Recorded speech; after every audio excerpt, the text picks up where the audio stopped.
Gua Pawon merupakan salah satu situs arkeologi yang terletak di Kabupaten Bandung Barat.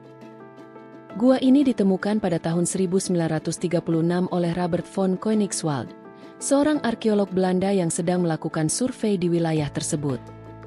Di dalam Gua Pawon, ditemukan beberapa fosil manusia purba yang diperkirakan berusia sekitar 20.000 hingga 40.000 tahun. Secara umum, kondisi gua masih terjaga dengan baik, meskipun beberapa bagian telah mengalami kerusakan akibat aktivitas manusia dan alam. Gua Pawon memiliki lorong utama yang cukup panjang, sekitar 80 meter.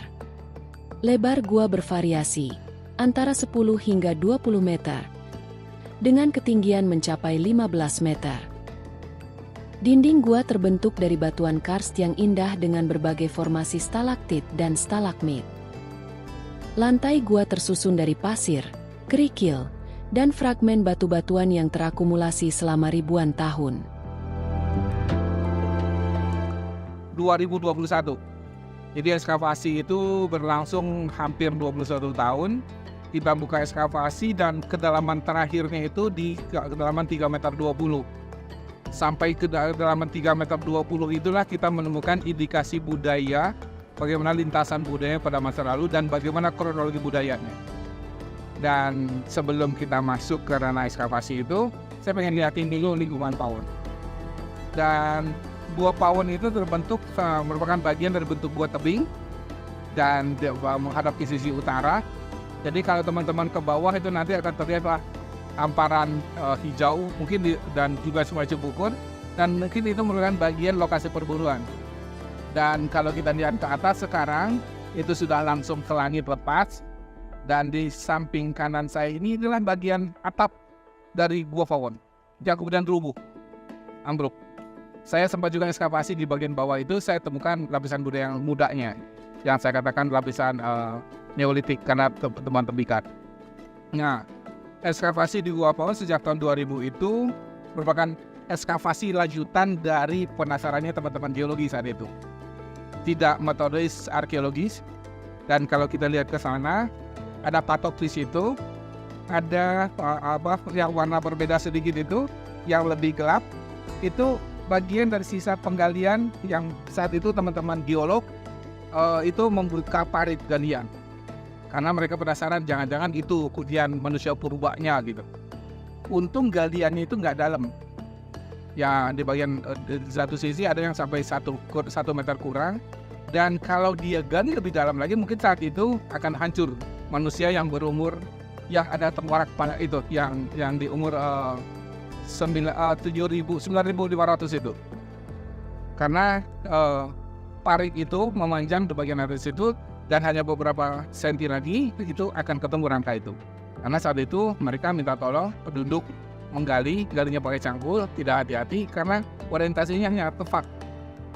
Nah itu. Dan kita lanjutkan ekskavasi di sana dulu. Pertama ketemu manusia yang umur 5.600 yang merupakan penguburan kedua itu, yang tengkoraknya diwarnai dengan hematit warna merah.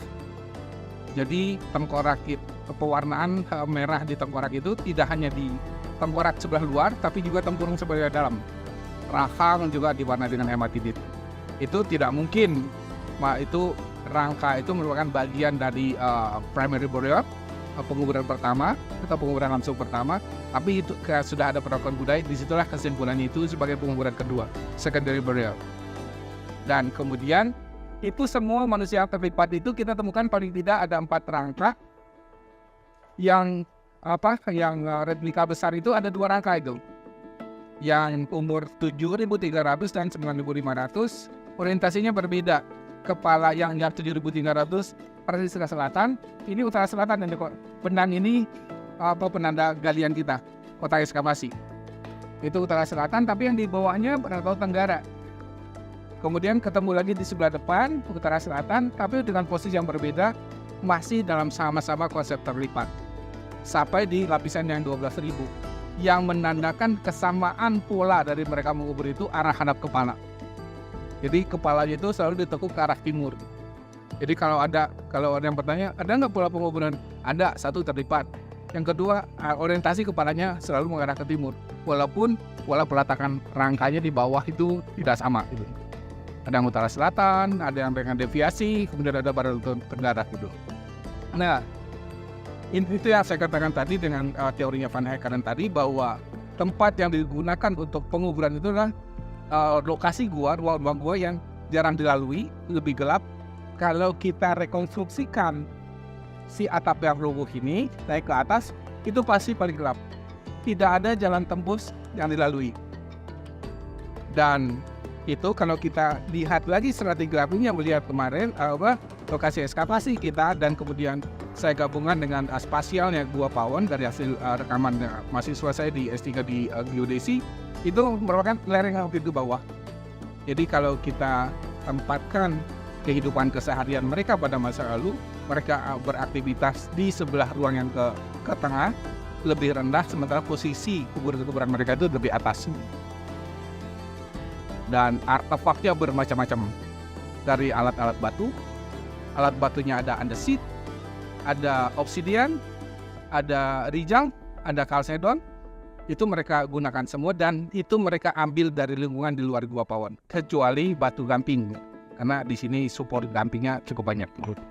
Dan binatang sangat beragam, dari berasal dari air tawar, kemudian binatangnya hidup di alam terbuka, yang bisa rusa, bisa kelompok sapi-sapian, kemudian kelompok kucing-kucingan, bukan ngumpet-ngumpet ya, kucing-kucingan tuh kayak Felix gitu ya, bisa ada harimau misalnya, dan kemudian gigi dari kelompok itu mereka jadikan perhiasan. Jadi perhiasan yang saya temukan di Gua Pawon ada yang berasal dari gigi binatang, kemudian dari kulit kerang, dan kemudian dari gigi hiu.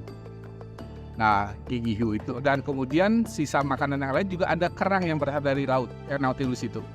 Dan itulah yang kemudian menjadi pertanyaan manusia Pawon itu, bagaimana kontak mereka dengan perairan, dengan laut itu. Dan sampai saat ini kita dari hasil penelitian arkeologi, kita baru menemukan lapisan budaya atau jejak kebudayaan lebih muda di pesisir itu. Apakah itu ke selatan, misalnya Sukabumi, atau ke utara. Jadi kemudian juga dengan obsidian itu tidak dihasilkan oleh lingkungan sini, artinya mereka ngambil keluar. Di mana mereka ngambil? Otomatis analisis laboratorium yang menjadi support untuk mencari informasi itu. Jadi dari analisis laboratorium terhadap obsidian itu saya lakukan dengan teman di Malaysia. Itu sumbernya satu dari nagrek, karena kesamaan unsur kimia ininya obsidian itu dengan nagrek, dan juga menunjukkan unsur kesamaan kimiawinya dengan obsidian yang ada di Garut. Bisa dibayangkan daya jelajah manusia Pawon itu. Ke Garut itu sekitar 45 kilo kali ya, dia menjelajah. Tapi mereka berburu. Nah, penjelajahan mereka, migrasi yang mereka lakukan itu bisa dicirikan juga dari artefak yang mereka gunakan. Source-nya, sumbernya obsidian itu misalnya ada di Garut, diambil di Garut. Kemudian obsidian itu diolah menjadi alat serpi. Serpi yang dihasilkan, yang bergerak dari sumbernya menuju ke sini makin kecil, makin kecil, makin kecil. Ya kalau itu belum diukur, tapi saya bisa, karena saya mendapatkan beberapa alat batu inti yang saya sampaikan tadi itu di Gua Pawon, batu intinya karena cuma ukuran 2-3 cm besarnya. Sementara batu inti yang lain di nagrek itu bisa segede telapak tangan, misalnya lebih gede lagi gitu. Itu menunjukkan bagaimana teori energi atau teori ekonomi kita sampaikan, kita gunakan untuk menjelaskan itu. Semakin dekat dengan sumber bahan, semakin gede material yang mereka hasilkan, semakin jauh makin kecil. Jadi menunjukkan daya jelajah gitu.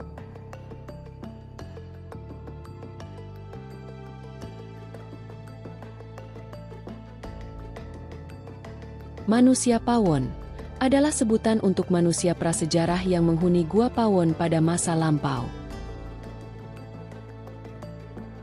Gua Pawon telah dihuni oleh manusia Pawon setidaknya sejak 40.000 tahun yang lalu. Bukti hunian berlanjut hingga sekitar 20.000 tahun yang lalu, menandakan bahwa gua ini dihuni secara terus-menerus selama ribuan tahun. Manusia Pawon hidup sebagai pemburu pengumpul dengan memanfaatkan sumber daya alam di sekitar gua.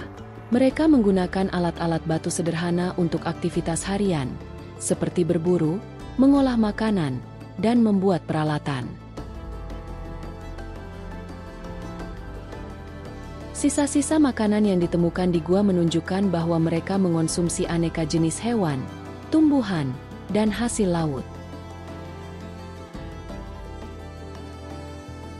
Para arkeolog telah melakukan berbagai upaya penelitian dan penggalian intensif di situs Gua Pawon untuk mengungkap lebih banyak informasi mengenai manusia Pawon dan kebudayaan mereka.